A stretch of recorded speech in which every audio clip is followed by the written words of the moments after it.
the shamans are not in history in the same way that we are. By having access to this higher dimension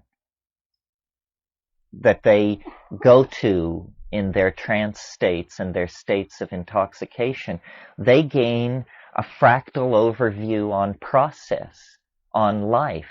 I mean, after all, isn't that what we mean by wisdom? Wisdom is understanding how things really work, how they really work.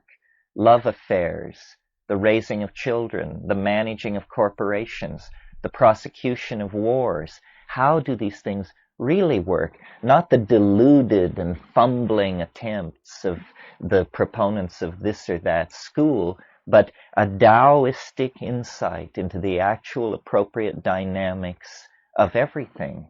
Well, how do you gain that kind of an insight? The answer is you must have a superior model. You must have a superior model. Now, if you believe, that the world is composed of 3 levels and they are held up on the back of a woman who sits on a giant tortoise who floats in space, this is a model of the universe. It can take you a certain distance. But what model of the universe can actually offer reassurance in all kinds of situations? Well, strangely enough, I think that these models come from the frontiers of mathematics, that it is not mere coincidence that the storms of visionary hallucination that the shaman encounters are very much like the storms of form and color that are spewed out of a Cray 3 supercomputer when it conducts 1,000 iterations per second inside the Julia set or the Mandelbrot set or one of these other compound complex mathematical objects that we are beginning to see.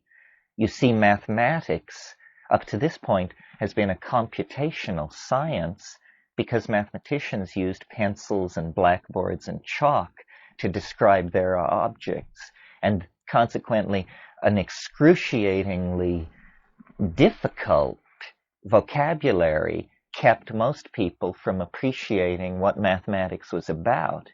Now, the computer is to modern mathematics like the telescope was to 16th century astronomy. The computer becomes a window into domains of hyper-complex computability that previously could barely even be conceived, but that now, at a rate of millions approaching billions of iterations per second, Ralph works on the MMPP machine, the multiple parallel processing machine at Goddard Space Flight Center. It does 800 megaflops per second. 800 million floating point decimal calculations per second. Well, you can dream dreams with a machine like that, and strangely enough, at the edge of the super technology of the dominator culture at Goddard Space Flight Center with guys, high priests standing around in white coats, when you get it up and running, what you see is what an ayahuasca shaman sees on a Saturday night in the Amazon. You see that you are navigating through a complex, higher dimensional phase space where by varying the inputs of amplitude and frequency, in one case using an electronic box, in the other case using the human voice, you sing your way through a mathematical domain which is a higher resonance of reality. And you learn how the world really works, how things happen. Well, how the hell do they happen? Well, on the simplest level, they happen like this. They have a beginning, they have a middle, and then they die away as an oscillation, a damped oscillation.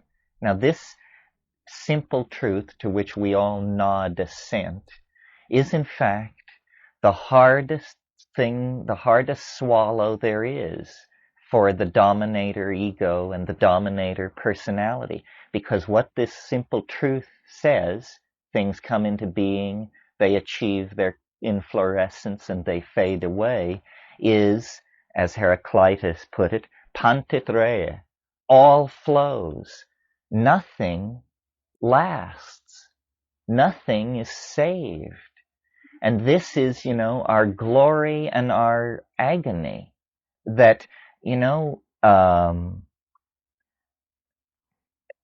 the people we love and the people we hate are swept away by time.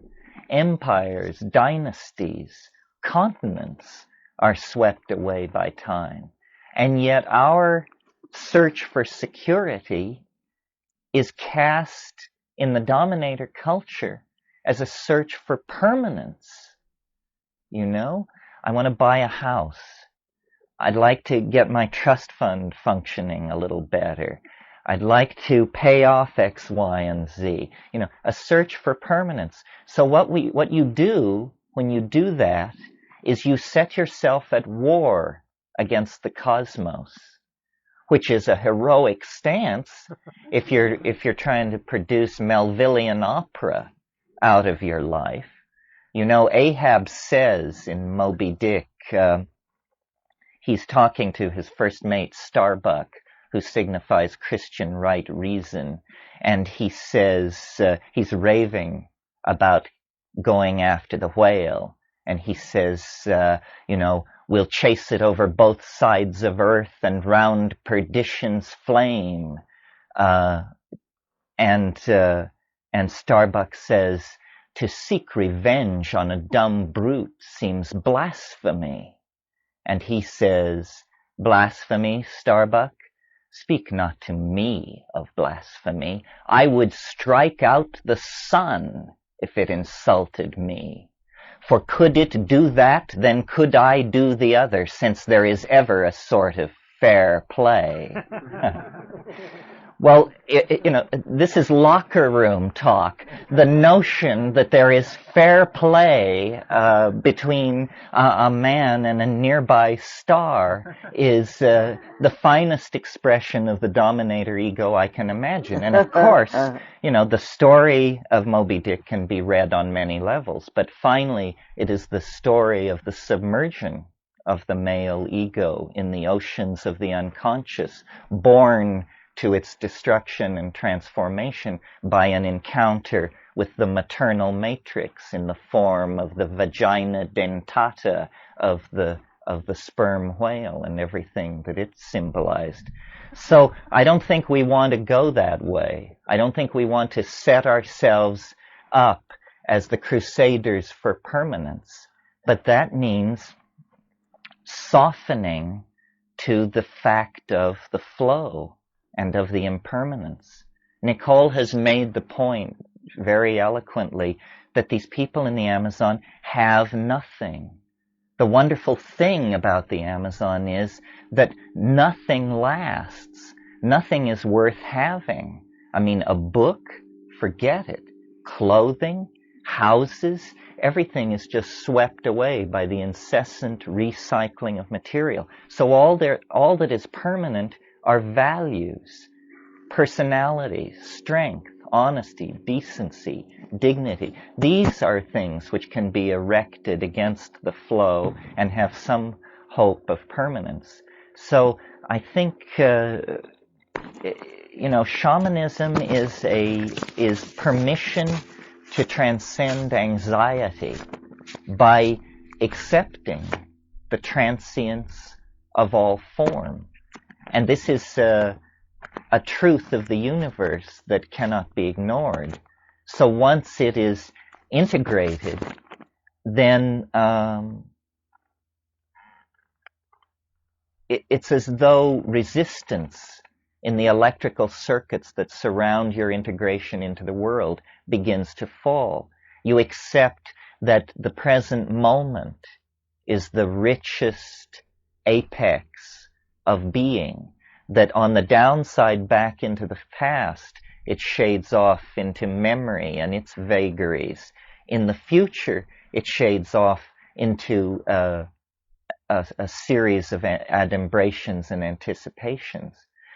I think that the shamans gain this tremendous authenticity that you feel in their presence, the good ones, because they have seen the end.